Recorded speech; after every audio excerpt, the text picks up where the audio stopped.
মূর্তি মোড়ে মোড়ে যাই মুমিনের হৃদয় পুড়ে, বিরোধিতা করলে জায়গা আয়না ঘরে হয়। ঠিক না? আর কথা বলেন না কেন? ও বিরোধিতা করলে জায়গা আয়না ঘরে হয়। শেখ মুজিবর জাতির পিতা শেখ হাসিনা কয়, হায় হায় শেখ মুজিবর জাতির পিতা শেখ হাসিনা কয়। হযরত ইব্রাহিম ছাড়া কেউ জাতির পিতা নয়। বলেন না আমার সাথে, হযরত ইব্রাহিম ছাড়া কেউ জাতির পিতা নয়। শেখ মুজিবর জাতির পিতা শেখ হাসিনা কয়, হায় হায় শেখ মুজিবর জাতির পিতা শেখ হাসিনা কয়। ক্ষমতারি দাপট দিয়ে আলেমদেরকে বন্দি করে, ক্ষমতারি দাপট দিয়ে আলেমদেরকে বন্দি করে, ফিরাউনের প্রতিচ্ছবি তারে সবাই কয়। ও ফিরাউনের প্রতিচ্ছবি তারে সবাই কয়। শেখ মুজিবর জাতির পিতা শেখ হাসিনা কয়, হায় হায় শেখ মুজিবর জাতির পিতা শেখ হাসিনা কয়। হযরত ইব্রাহিম ছাড়া কেউ জাতির পিতা নয়। হযরত ইব্রাহিম ছাড়া কেউ জাতির পিতা নয়। শেখ মুজিবর জাতির পিতা শেখ হাসিনা কয়, হায় হায় শেখ মুজিবর জাতির পিতা শেখ হাসিনা কয়। স্বাধীন দেশের খেয়ে পড়ে ভারতের গোলামি করে, স্বাধীন দেশের খেয়ে পড়ে ভারতের গোলামি করে, ফাঁসি দিল যাদের তারা অপরাধী নয়। ফাঁসি দিল যাদের তারা অপরাধী নয়। শেখ মুজিবর জাতির পিতা শেখ হাসিনা কয়, সবাই শেখ মুজিবর জাতির পিতা শেখ হাসিনা কয়। হযরত ইব্রাহিম ছাড়া কেউ জাতির পিতা নয়। হযরত ইব্রাহিম ছাড়া কেউ জাতির পিতা নয়। শেখ মুজিবর জাতির পিতা শেখ হাসিনা কয়। জাতির পিতা কেডা? জাতির পিতাকে বলেন, বলেন হযরত ইব্রাহিম আলাইহিস সালাতু ওয়াস সালাম। মুসলমান ভাইরারে আমার ভালো করে বোঝার চেষ্টা করবেন। এ মুসলমান, আল্লাহ রাব্বুল আলামিন জানিয়ে দেয়, ওয়ালান তারদা আনকাল ইয়াহুদু ওয়ালান নাসারা হাত্তা তাত্তাবিআ মিল্লাতাহুম।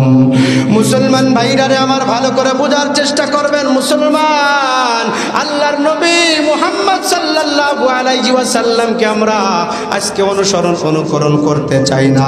আমরা ইহুদিদেরকে আমরা অনুসরণ করে তাদেরকে সন্তুষ্ট করতে চাই, কিন্তু আল্লাহ বলেন না না, ওয়ালান তারদা আনকাল ইয়াহুদু ওয়ালান নাসারা হাত্তা তাত্তাবিআ মিল্লাতাহুম।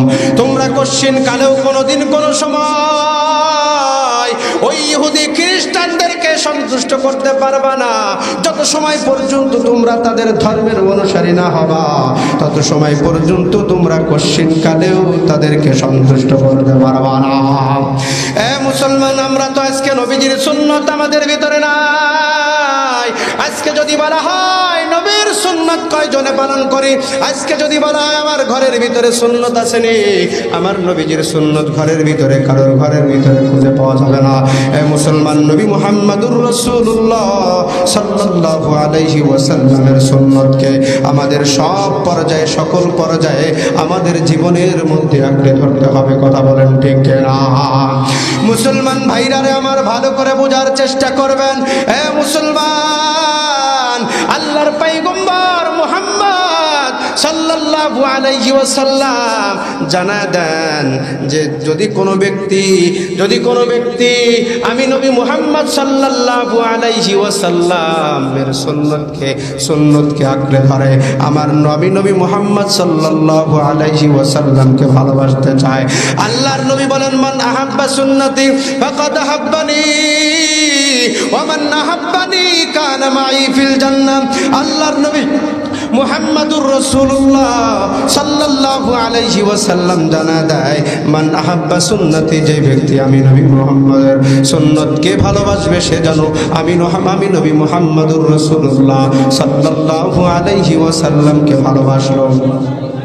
আর যেই ব্যক্তি আমি নবী মুহাম্মদ সাল্লাল্লাহু আলাইহি ওয়াসাল্লামকে ভালোবাসলো, আমি নবী মুহাম্মদ সাল্লাল্লাহু আলাইহি ওয়াসাল্লামকে ভালোবাসবে, সেই ব্যক্তি আমি নবী মুহাম্মদ সাল্লাল্লাহু আলাইহি ওয়াসাল্লামের সাথে জান্নাতে প্রবেশ করবে। বলেন সুবহানাল্লাহ।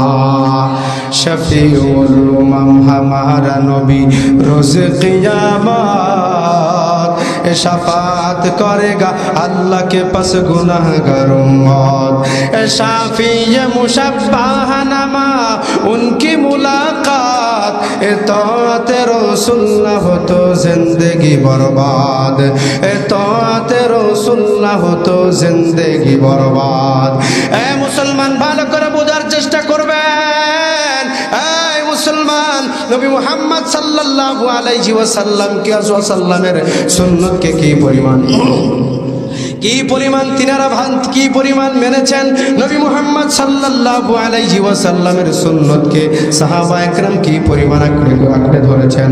ছোট্ট একটি মিসাল যদি আমি আপনাদের সামনে বয়ান করি, আরো ভালো করে বুঝে আসবে, ভালো করে বুঝে আসবে। এই মুসলমান, পারস্য সম্রাট, পারস্য মুসলমানগণ পারস্য আক্রমণ করলেন। পারস্য আক্রমণ করার জন্য হযরত হুযায়ফা ইবনে ইয়ামান রাদিয়াল্লাহু তাআলা নূর নেতৃত্বে একটা দল ওই পারস্য সম্রাটের কাছে তিনার আমন্ত্রণ গিয়েছিল। মুসলমানগণ যখন পারস্য আক্রমণ করবে, সেই সময় মুসলমান ভালো করে বোঝার চেষ্টা করবেন। মুসলমানগণ যখন পারস্য আক্রমণ করবে, ঠিক সেই সময় সেই মুহূর্তে পারস্য সম্রাট মুসলমানদের কাছে আলোচনার প্রস্তাব পেশ করলো। এইবার হযরত হুযায়ফা ইবনে ইয়ামান রাদিয়াল্লাহু তাআলা নূর নেতৃত্বে পারস্য সম্রাটের কাছে চলে গেলেন। যাওয়ার পর এই মুসলমান সেখানে যাওয়ার পর তাদের সাথে আলোচনা হলো। পারস্য সম্রাটের সাথে আলোচনা শুরু হয়ে গেল, আলোচনা হলো। এইবার মেহমান যখন এসে নাস্তার ব্যবস্থা থাকে কি থাকে না? বলেন তো, আপনার বাড়িতে যদি মেহমান যায়, সেই মেহমানের জন্য নাস্তা থাকে কি থাকে না? আমরা অনেক অনুরোধ এবং অনুনয় বিনয় করে বলি, ভাই আপনি একটু নাস্তা না করে যেন না, আপনি না খেয়ে যেন না। আমরা তাকে এভাবে বারবার রিকোয়েস্ট করি, যদি না খায় অনেক সময় আমাদের কষ্টও লাগে। কথা বলেন ঠিক কিনা? মোহতারাম হাজিরিন, অনেক সময় আমরা কষ্টও পেয়ে যাই। মুসলমান ভাইরারে আমার ভালো করে বুঝবেন। মুসলমান যখন আলোচনা শেষ হয়ে গেল, পারস্য সম্রাট হযরত হুযায়ফা রাদিয়াল্লাহু তাআলা আনহুর নেতৃত্বে যারা গিয়েছিল তাদের সামনে খাবার পেশ করলেন। খাবার খাচ্ছিলেন, খানা খায়। এবার যখন খাবার খেতে গিয়ে হাতের থেকে একটা লুকমার গ্রাস মাটিতে পড়ে গেল, হযরত হুযায়ফা ইবনে ইয়ামান রাদিয়াল্লাহু তাআলা আনহু হাত থেকে যখন পড়ে গেল, তিনি মাটির থেকে খাবারটা তুলে নিতে গেলেন। এভাবে করে নিচ থেকে যখন খাবার তুলে নিতে গেলেন, পাশে থাকা এক ব্যক্তি এভাবে মৃদু আঘাত করলেন। আঘাত করে বললেন, ভাই শোনো, এটা তো কোনো যেমন তেমন জায়গা না, এটা পারস্য রাজ দরবার। সুতরাং এখানে তুমি এভাবে আচরণ করলে চলবে না, এভাবে আচরণ করলে চলবে না। অন্তত আজকের জন্য তুমি এই নবীর সুন্নতটাকে ছেড়ে দাও, নবীর সুন্নতকে অন্তত আজকের জন্য ছেড়ে দাও। মুসলমান ভালো করে বোঝার চেষ্টা করবেন কি পরিমাণ সাহাবা একরাম নবী মুহাম্মদ সাল্লাল্লাহু আলাইহি ওয়াসাল্লামের সুন্নতকে আঁকড়ে ধরেছেন। নবী মুহাম্মদুর রাসূলুল্লাহ সাল্লাল্লাহু আলাইহি ওয়াসাল্লামের সুন্নতকে আঁকড়ে ধরেছেন। মুসলমান, এবার হুযায়ফা রাদিয়াল্লাহু তাআলা আনহু বললেন, ভাই শোনো, আমি কোশ্চিন কালেও আমি নবী মুহাম্মদুর রাসূলুল্লাহ সাল্লাল্লাহু আলাইহি ওয়াসাল্লামের সুন্নতকে ছেড়ে দিতে পারবো না। আমার জীবন চলে যাবে, আমার জীবন শেষ হয়ে যাবে, আমি কোশ্চিন কালেও নবীর সুন্নতকে ছাড়তে পারবো না।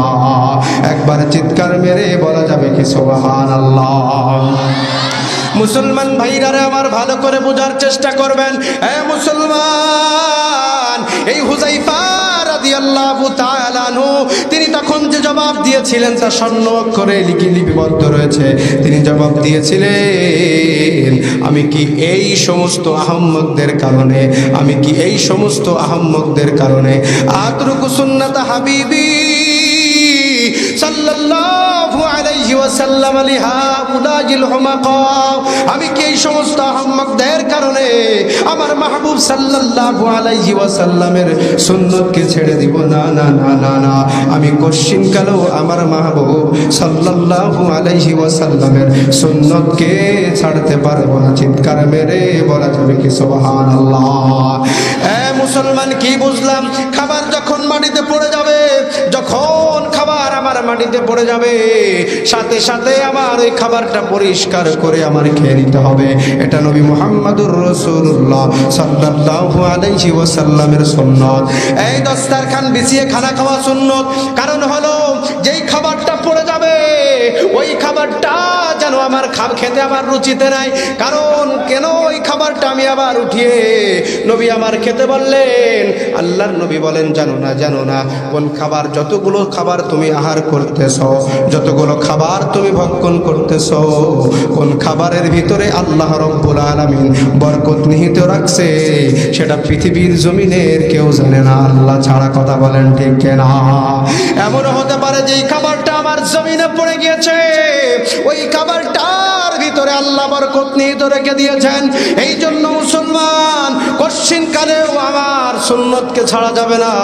আল্লাহর নবীর সুন্নতকে সাহাবায়ে কেরাম যেভাবে মেনেছেন, আল্লাহর নবীজিকে ঠিক সেভাবেই তারা ভালোবেসেছেন। মুসলমান, ভালো করে বোঝার চেষ্টা করবেন।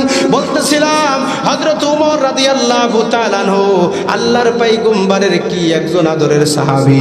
এই হযরত ওমর রাদিয়াল্লাহু তাআলা আনহু যে তিনি অর্ধেক মাল নিয়ে চলে আসছেন, আল্লাহর নবীজিকে কি পরিমাণ ভালোবাসতেন।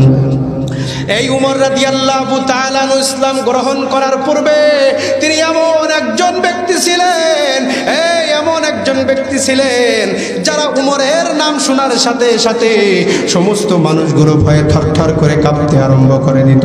উমরের নাম শুনলে মানুষ থরথর করে কাঁপতে আরম্ভ করত।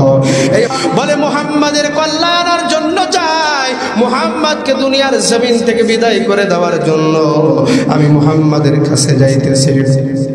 এই কথা বলার পর এবার ওই ব্যক্তি বললেন, তোমার নিজের ঘর আগে সামলাও, কারণ তোমার বোন আর তোমার বোনের স্বামী দুজনে ইসলাম ধর্ম কবুল করেছে। ওই ইসলাম ধর্ম কবুল করে নবী মুহাম্মাদের ছায়াতলে গিয়েছে, আগে ঘর সামলাও। এবার হযরত ওমর রাদিয়াল্লাহু তাআলা আনহুর আগে পুরো ফুসলে গেলেন। ফুসলে যাওয়ার পর মুসলমান, ভালো করে বোঝার চেষ্টা করবেন। হযরত ওমর রাদিয়াল্লাহু তাআলা আনহু তিনি ফুসলে গেলেন, রাগে রাগে গদগদ করে তিনি তিনার বোনের বাড়িতে চলে গেলেন। যাওয়ার পর তিনি দেখে যে তারা যেন গুনগুন গুনগুন গুনগুন করে ঘরের ভিতর থেকে কেমন একটা আওয়াজ আসতেছে। মুসলমান, হযরত ওমর রাদিয়াল্লাহু তাআলা আনহুর আওয়াজ পেয়ে বোন দ্রুত কোরআনের পৃষ্ঠাগুলো লুকিয়ে ফেললেন। এবার হযরত ওমর রাদিয়াল্লাহু তাআলা আনহু তিনি ঘরের ভিতরে প্রবেশ করলেন। প্রবেশ করার পর তাদেরকে ইচ্ছা মতো মারধর আরম্ভ করে দিলেন। কেন ইসলাম ধর্ম গ্রহণ করেছ? বলে, ভাই আমি শোনো, তুমি মারতে মারতে আমাকে রক্তাক্ত করে ফেলবা, তারপরেও আমি নবী মুহাম্মদ সাল্লাল্লাহু আলাইহি ওয়াসাল্লামের ধর্ম থেকে এক পাও আমি পিছপা হব না। কারণ যেই মজায় আমি নবী মুহাম্মাদের ধর্মের ভিতরে পেয়েছি, পৃথিবীর কোন ধর্মের ভিতরে এত মজা আমি পাই নাই। একবারে চিৎকার মেরে বলা যাবে কি সুবহানাল্লাহ? মুসলমান, ভালো করে বোঝার চেষ্টা করবেন। কোন পর্যায়ে কাজ হলো না, রক্তাক্ত হয়ে গেল, পুরা রক্তাক্ত করে ফেললেন বোনকে মারতে মারতে। এবার বললেন, বোন কি এমন জিনিস তুই পড়ছিলি, কি এমন ধর্মের তুই অনুসারী হলি যে মারতে মারতে তোকে আমি শেষ করে দিলাম, এরপরেও তুই ওই ধর্ম থেকে তুই পিছপা হচ্ছিস না? কারণ কি? ওই ধর্ম থেকে তুই এখনো পিছপা হচ্ছিস না, কারণটা কি রে? কি এত মজা আছে এই ধর্মের ভিতরে? কি এমন মজা পাইলি মুহাম্মাদের ভিতরে? কি একটু পড়ে শোনা দিনি, কি পড়াচ্ছিলি, কি পড়তেছিলি? তহা সূরা তিনি পড়ে এভাবে করে পড়তে আরম্ভ করলেন। পড়তে পড়তে অনেক দূর পর্যন্ত যায়। হযরত ওমর রাদিয়াল্লাহু তাআলা আনহু আসমানের দিকে তাকিয়ে তিনি দু চোখের পানি দড়দড় করে ছেড়ে দিলেন। এবার বললেন, বোন তুই যেই ধর্মের গ্রন্থ যেটা পড়ছিস এটা তো আমার হৃদয়ে মানছে না। তুই কার উপরে নাজিল হয়েছে, যার উপরে নাজিল হয়েছে তুই তার কাছে আমাকে নিয়ে যা। এবার নবী মুহাম্মাদের কাছে নিয়ে যাওয়া হলো। হযরত ওমর রাদিয়াল্লাহু তাআলা আনহু নবী মুহাম্মদের হাতে হাত রেখে কালিমা পড়ে মুসলমান হয়ে গেলেন। চিৎকার মেরে বলা যাবে কি সুবহানাল্লাহ? মুসলমান ভাইরা আমার ভালো করে বোঝার চেষ্টা করবেন। হযরত ওমর রাদিয়াল্লাহু তাআলা আনহু যখন ইসলাম ধর্ম তিনি গ্রহণ করে ফেললেন, গ্রহণ করার পরে নবীকে বললেন, নবী শোনেন, আপনার ধর্ম কি সত্য? বলে হ্যাঁ সত্য।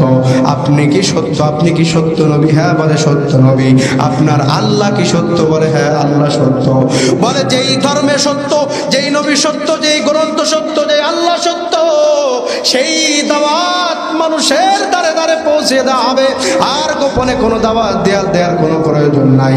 নবী যেটা সত্য হয়, আমরা মানুষের দ্বারে দ্বারে, মানুষের দ্বারে দ্বারে এই ইসলামের দাওয়াত আমরা পৌঁছিয়ে দেব।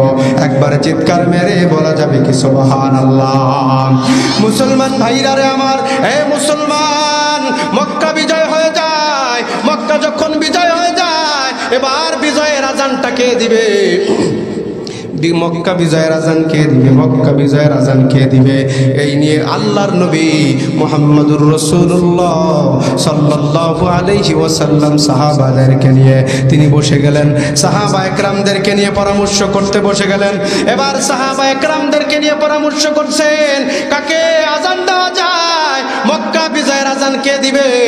এই মুসলমান অনেকে একজন বলল, নবী আপনার আদরের একজন সাহাবী, আপনার ওই হিজরতের রাতের সাথী হযরত আবু বকর সিদ্দিক রাদিয়াল্লাহু তাআলা আনহু বিজয়ের আজান দিবে।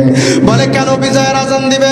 বলে পয়গম্বর হিজরতের রাতে আপনার সাহাবী আবু বকর যে পরিমাণ ত্যাগ স্বীকার করেছে, পৃথিবীর জমিনে আর কারো এমন পরিমাণ ত্যাগ স্বীকার করা সম্ভব নয়।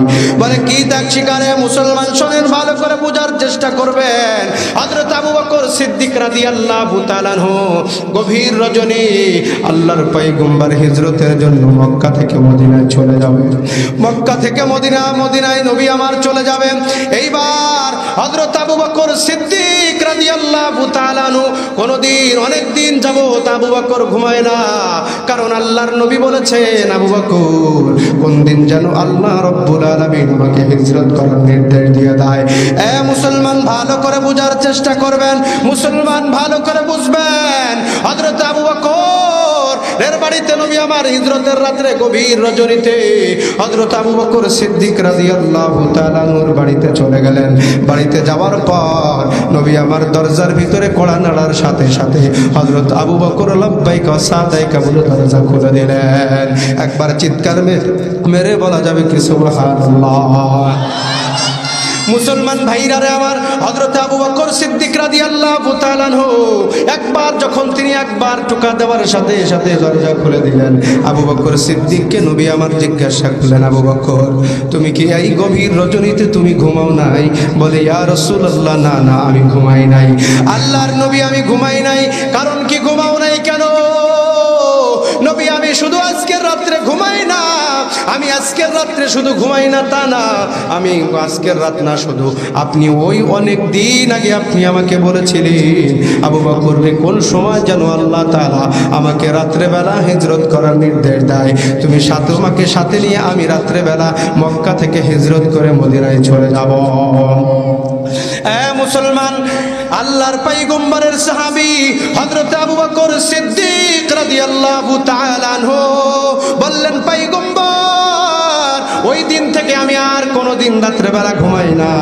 ওই দিন থেকে আমি রাত্রেবেলা কোনোদিনও রাত্রেবেলা ঘুমাই না। ও পয়গম্বর ওই দিন থেকে আমি আর কোনোদিন ঘুমাই নাই। আমি শুধু তাই নয় পয়গম্বর, আমার ঘরের ভিতরে একটা কন্যা সন্তান আছে। ওই কন্যা সন্তানের দিকে তাকিয়ে দেখেন, যেদিন থেকে শুনেছে আপনি যাবেন মক্কা থেকে মদিনায় হিজরত করে, ওই দিন থেকে আমার ওই কন্যা সন্তান কোনোদিন ঘুমায় নাই। বলে কেন ঘুমাই নাই? বলে ঘুমাই নাই কারণ পয়গম্বর মক্কা থেকে মদিনার রাস্তা অনেক দূরের রাস্তা। এই রাস্তায় যখন আপনি রাত্রেবেলা সফর করবেন, রাত্রেবেলা যখন সফর করবেন তখন অনেক ক্ষুধা লেগে যাইতে পারে। এই জন্য আমার কন্যা আসমা প্রত্যেক দিন আপনার জন্য নাস্তা বানিয়ে রেডি করে রাখে। একবার চিৎকার মেরে বলা যাবে কি সুবহানাল্লাহ? পয়গম্বর শুধু তাই না, আপনি তাকিয়ে দেখেন ওই যে একটা আমার বাড়ির উপরে একটা গাধা বাঁধা রয়েছে, একটা সোয়ারি বাঁধা রয়েছে, ওই সোয়ারিটা পর্যন্ত কোনোদিন রাত্রেবেলা ঘুমায় না। পয়গম্বর আপনার রাস্তার দিকে তাকিয়ে থাকে, আপনার রাস্তার দিকে তাকিয়ে থাকে, কখন পয়গম্বর এসে যাবে। আল্লাহর পয়গম্বর যদি এসে আমাকে ডাক দেয়, আমি যদি উঠতে না পারি নবীর সাথে বেয়াদবি হয়ে যাবে। ও পয়গম্বর, যেদিন থেকে আমি এই সোয়ারিটা করাই করেছি, সেই দিন থেকে এই সোয়ারি একটা রাত্র কোনোদিন ঘুমায় নাই। একবার চিৎকার মেরে বলা যাবে কি সুবহানাল্লাহ। এ মুসলমান, নবী আজান আপনার সাহাবী হযরত আবু বকর দিকার একজন বললেন, পয়গম্বর মুসলমান সময় যেহেতু সংক্ষেপে বলার চেষ্টা করছি, পয়গম্বর আজান আবু বকর না, আজান দেবে আপনার সাহাবী হযরত ওমর রাদিয়াল্লাহু তাআলা আনহু। কারণ হযরত ওমর রাদিয়াল্লাহু তাআলা আনহুর বদৌলতে আল্লাহ রাব্বুল আলামিন এমন একটা শক্তি ইসলামের জন্য দিয়েছে, এমন একটা শক্তি ইসলামের জন্য দিয়েছে, যেই শক্তির মাধ্যমে, যেই শক্তিকে সঞ্চার করে আমরা ওপেনলি ইসলামের দাওয়াত দিতে পেরেছি। একবার চিৎকার মেরে বলা যাবে কি সুবহানাল্লাহ। এ মুসলমান, অন্য সাহাবী বলে না আলী দেবে, আরেকজন সাহাবী বলে না উসমান দেবে। এ মুসলমান, এভাবে এক একজনের পরামর্শ দিতে লাগলো। আল্লাহর পয়গম্বর এবার চিন্তায় পড়ে গেলেন, আল্লাহর কি বল ডেকে বলেন, আল্লাহ আয় আল্লাহ, এই সময় সবাই এক একজনের এক এক মত, আয় আল্লাহ আজকে বিজয়ের আজান কে দিবে?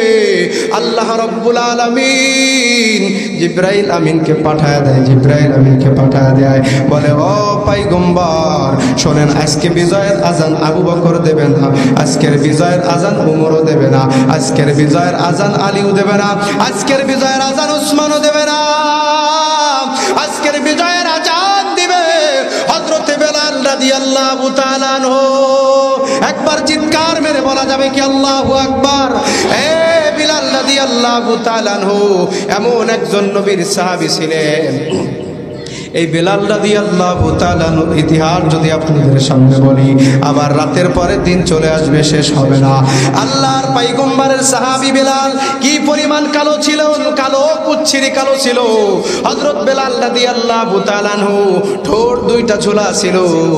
আল্লাহ রাব্বুল আলামিন তারপরেও বলে দিলেন, শোনেন, আল্লাহর পয়গম্বরকে বললেন, নবী আমার, আপনি বিজয়ের আজান হযরত বেলাল রাদিয়াল্লাহু তাআলা আনহুকে দিয়ান। আল্লাহর নবী মুহাম্মদুর রাসূলুল্লাহ সাল্লাল্লাহু আলাইহি ওয়াসাল্লাম মিরাজের রজনীতে চলে গেলেন। মিরাজের রজনীতে যাওয়ার পরে, মিরাজের রজনীতে যখন জান্নাত জাহান্নাম ভ্রমণ করলেন, জান্নাতের ভিতরে হযরত বেলাল রাদিয়াল্লাহু তাআলা আনহুর হাঁটার আওয়াজ পেয়ে এসেছেন। বলেন সুবহানাল্লাহ। আল্লাহর পয়গম্বর বিলালকে বলে, বিলাল রে, তুই আল্লাহর কাছে এত পছন্দ, তুই আল্লাহর কাছে এত গ্রহণযোগ্য নিয়র বেলাল, আল্লাহ রাব্বুল আলামিন তোকে এত পরিমাণ ভালোবাসে, এত পরিমাণ মহব্বত করে, আল্লাহ রাব্বুল আলামিন তোর হাঁটার আওয়াজ আমি জান্নাতের মধ্যে শুনে আসছি।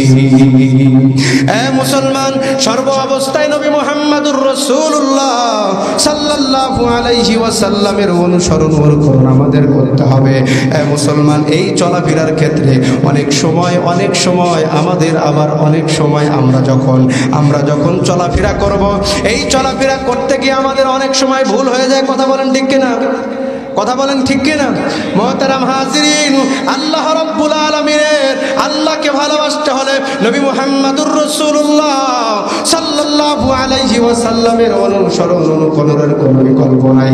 কিন্তু এই অনুসরণ, ইবাদত করব আমরা মাঝে মাঝে, ইবাদত করতে গিয়ে আল্লাহর পয়গম্বরের ইবাদত, নবীর সুন্নতকে আমরা ইত্তেবা যখন করব, আর আল্লাহর ইবাদত যখন করব, এর ভিতরে অনেক সময় আমাদের গুনাহ সংগঠিত হয়ে যাবে। কথা বলেন ঠিক কিনা? এই গুনাহ যখন সংগঠিত হয়ে যাবে, আল্লাহ রাব্বুল আলামিনের সাথে সাথে আল্লাহ রাব্বুল আলামিনের কাছে তওবা করে নেওয়া, আল্লাহ মেহেরবানি করে আপনি আমাদেরকে ক্ষমা করে দেন, আর জীবনে যেই গুনাহ করেছি আর কশ্চিনকালেও এই গুনার ধারে কাছেও আমরা যাব না। এমন ভাবে বান্দা যদি তওবা করতে পারো,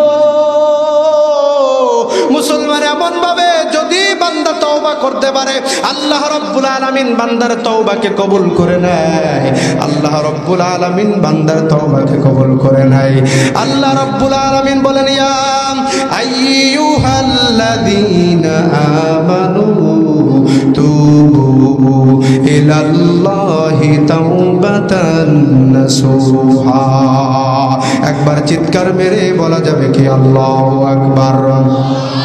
মুসলমান ভাইরা রে আমার, এ মুসলমান, পৃথিবীর জমিনের মধ্যে আমরা যখন গুনাহ আমাদের সংগঠিত হয়ে যাবে, আল্লাহ রাব্বুল আলামিন বলেন, বান্দা তুমি তওবায়ে নাসুহা করো, তওবা করো। যখন তুমি তওবা করবা, আমি আল্লাহ রাব্বুল আলামিন সাথে সাথে তোমার জীবনের तमाम গুনাহগুলোকে মাফ করে দেব। মুসলমান ভাইরা রে আমার, ভালো করে বোঝার চেষ্টা করবেন।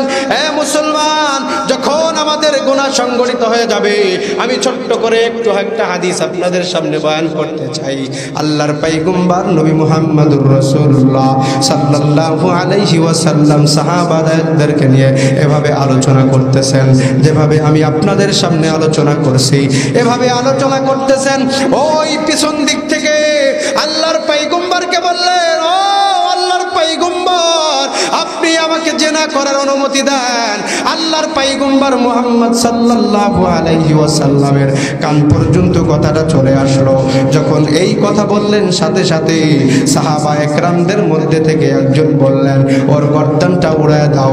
আল্লাহর পয়গম্বর, আপনি অনুমতি দেন, ওর হাত কেটে দেওয়া হোক। আল্লাহর পয়গম্বর, আপনি অনুমতি দেন, মজলিস থেকে ঘাড় ধাক্কা করে বের করে দেই, আর নাই তার কল্লাটা আমরা আলাদা করে দেই। কত বড় সাহস হয় আল্লাহর পয়গম্বরের কাছে এসে জিনা করার অনুমতি চায়। এ মুসলমান, ভালো করে বোঝার চেষ্টা করবেন।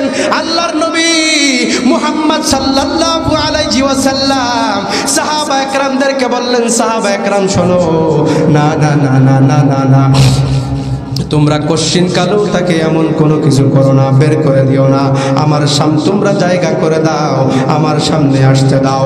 এবার ব্যক্তি সামনে চলে আসলো।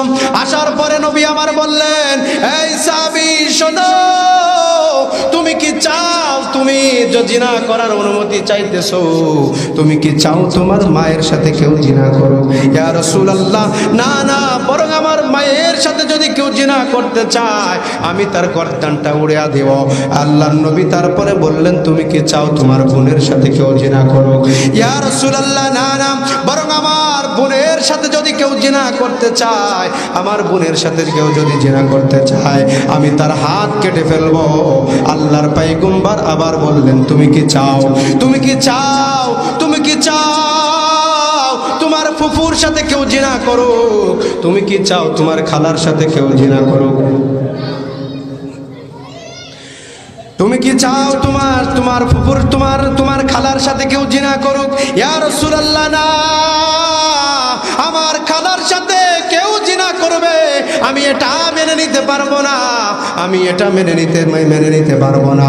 আল্লাহর পয়গম্বর বললেন, তুমি যেমন তোমার খালার সাথে জিনা করুক কেউ, তুমি এটা যেমন মেনে নিতে পারবা না, ঠিক তেমনি ভাবে আসেও তুমি যার সাথে জিনা করবা, সে হয়তো বা কারো মা হবে, কারো বোন হবে, কারো খালা হবে, কারো ফুফু হবে। এভাবে যদি তুমি সহ্য করতে না পারো, তাহলে ওই ব্যক্তিগুলো কিভাবে সহ্য করবে বলো? যখন এই কথা বললেন আল্লাহর পয়গম্বর, সাথে সাথে আল্লাহর পয়গম্বরকে বললেন, পয়গম্বর, আমার বেয়াদবি হয়ে গিয়েছে, আপনি আমাকে ক্ষমা করে দেন। একবার চিৎকার মেরে বলা যাবে কি সুবহানাল্লাহ। মুসলমান ভাইরা রে আমার, ভালো করে বোঝার চেষ্টা করবেন। এ মুসলমান, যখন আমার গুনাহ, যখন আমি গুনাহ করব, আমি যখন গুনাহ করি, গভীর রজনীতে কেউ না দেখুক, একজন দেখে, তিনি কে? আরো জোরে বলেন, তিনি কে? যখন আমি গুনাহ করব, তখন তিনটা জিনিস আমি স্মরণ করব। আমি তিনটা জিনিস স্মরণ করব, যে পৃথিবীর জমিনের ভিতরে আমি গুনাহ যখনই করি, যে অবস্থায় করি, পৃথিবীর কেউ না দেখুক, গভীর রজনীতে যে সময় আমি গুনাহ করি, পৃথিবীর কেউ না দেখুক, একজন দেখে, তিনি কে? আরো জোরে বলেন, তিনি কে? মুসলমানের মতো আওয়াজ দিয়ে বলেন, গুনাহ করলে কে দেখে? এ মুসলমান, আল্লাহ আল্লাহ রব্বুল আলামিন আমি যাই গুনাহ করি না কেন পৃথিবীর কেউ না দেখুক, একজন দেখেন, তিনি আল্লাহ। এরপরে 2 নাম্বার ভাবতে হবে, আমি যে গুনাহ করছি আমার এই গুনাহটা লিপিবদ্ধ করবে আমার 2 পাশের 2 জন ফেরেশতা আছে, কিরামান কাতিবিনা ইয়ালামুনা মা তাফআলুন। কিরামান কাতিবিন নামে 2 জন ফেরেশতা আমার 2 কাঁধে আছে। আমার কর্মগুলো, আমার বদ কাজ, আমার নেক কাজগুলো লিখে রাখার জন্য তারা রেডি আছে। আর তারা কোশ্চিন কালেও কোনো সময় আপনি আমি যেই কাজ করি প্রত্যেক কাজ তারা লিখে রাখে, কারণ তারা তাদেরকে আল্লাহ রাব্বুল আলামিন নিযুক্ত করেছেন মানুষের কাছে এই লেখালেখি করার জন্য।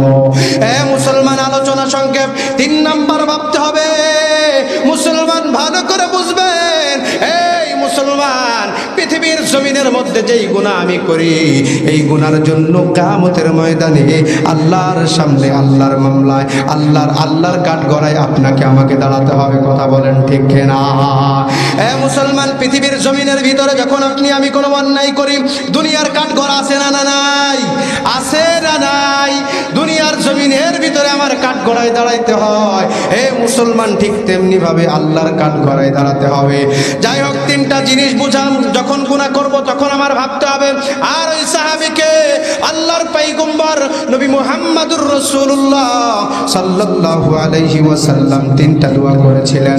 আল্লাহর নবী তার জন্য দোয়া করেছিলেন, আল্লাহুম্মা গফির যামবাহু, ও আল্লাহ আপনি তার জীবনের तमाम গুনাহগুলোকে maaf করে দেন। 2 নাম্বার দোয়া করেছিলেন, আল্লাহুম্মা তাহির কলবাহু, আয় আল্লাহ আপনি তার কলবটাকে পবিত্র বানায় দেন। 3 নাম্বার নবী আমার দোয়া করেছিলেন, ওয়াহাসিন ফারজাহু, ও আল্লাহ আপনি তার লজ্জা স্থানকে হেফাজত করার তৌফিক দান করেন।